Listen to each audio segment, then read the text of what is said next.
So how much influence do US presidents have on the stock market?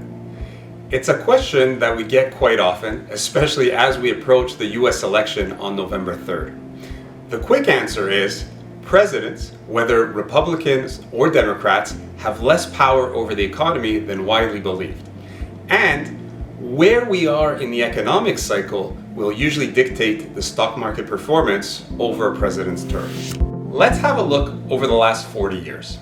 Since 1976, the average annualized return on the stock market under Democratic presidents has been surprisingly higher at 10.68% compared to 6.83% under Republican presidents.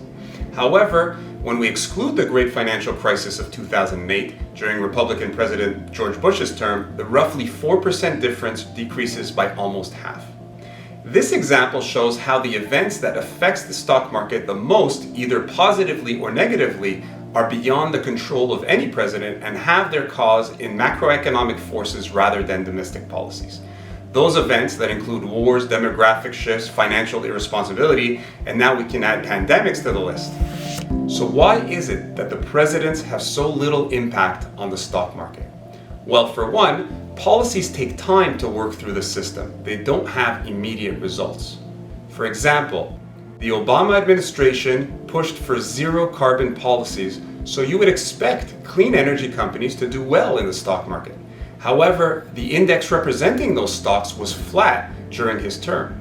And interestingly, that same index appreciated during Trump's last year despite his policies taking an opposite stance.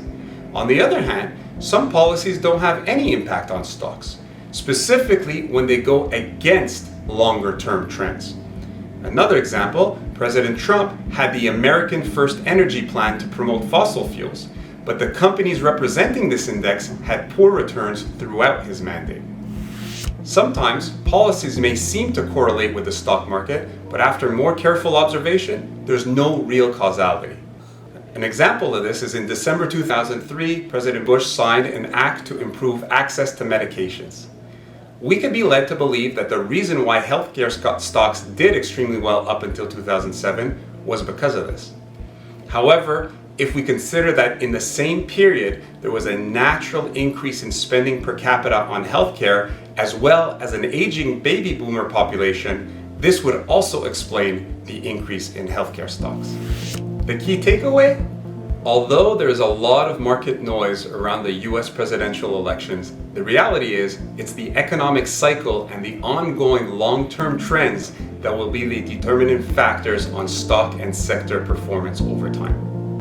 On behalf of TWM Group, thank you for watching. See you next time.